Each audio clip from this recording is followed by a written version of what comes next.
ഇന്ന് ഞാൻ തയ്യാറാക്കാൻ പോകുന്നത് ഒരു രുചികരമായിട്ടുള്ള പായസമാണ്.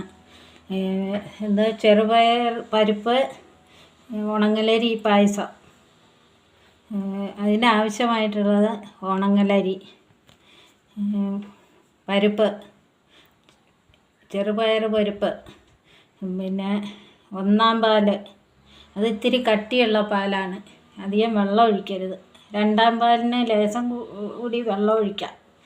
3 പ്രാവശ്യം പാലെടുക്കണം. മൂന്നാം പാലിന് ഇത്തിരി വെള്ളമൊക്കെ ആവാം. അത് ഇതല്ല. പിന്നെ ഇത് അതിൽ വറുത്തിടാം. നെയ്യിൽ വറുത്തിടുക. ഇനി നമുക്ക് തയ്യാറാക്കാം. ഉണങ്ങലരി ഇട്ടു, ചെറുപയർ പരിപ്പ് ഇട്ടു.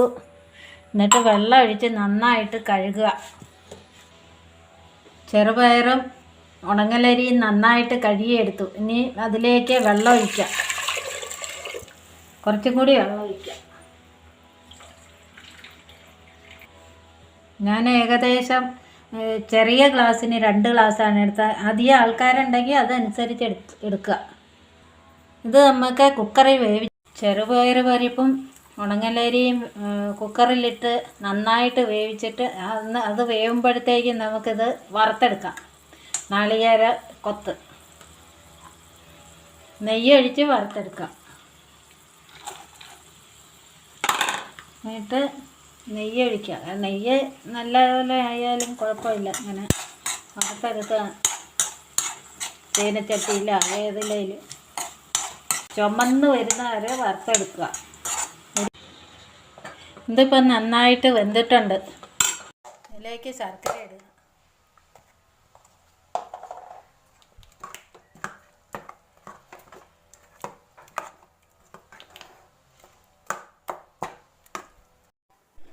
ഇത് ശർക്കര നന്നായിട്ട് യോജിച്ചിട്ടുണ്ട്. ഇതാ ഈ പരുവത്തിലാവണം. ഇതുപോലെ. അത് കഴിഞ്ഞ് 3-ാം പാൽ ആദ്യം ഒഴിക്കുക. 3-ാം പാൽ ഒഴിച്ച് കുറേ സമയം ഇളക്കുക. ഇങ്ങനെ ഇളക്കിക്കൊണ്ടിരിക്കുക. ഏകദേശം നല്ലപോലെ കുറുകി വന്നിട്ടുണ്ട്. ഇനി 2-ാം പാൽ ഒഴിക്കാം. എന്നിട്ട് ഇളക്കുക.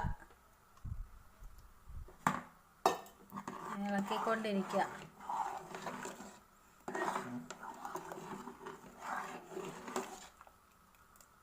ഈ പരുവത്തിലാക്കി.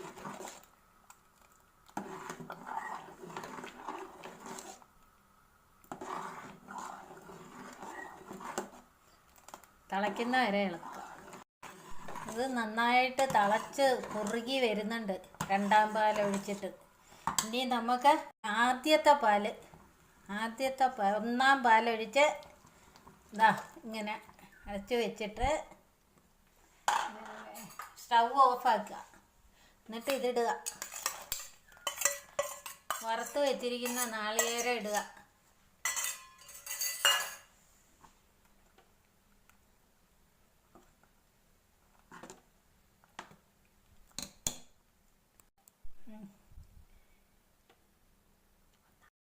ഇതാണ് നമ്മൾ തയ്യാറാക്കിയ ചെറുപയർ പരിപ്പ് ഉണങ്ങലരി പിഴിഞ്ഞു പായസം.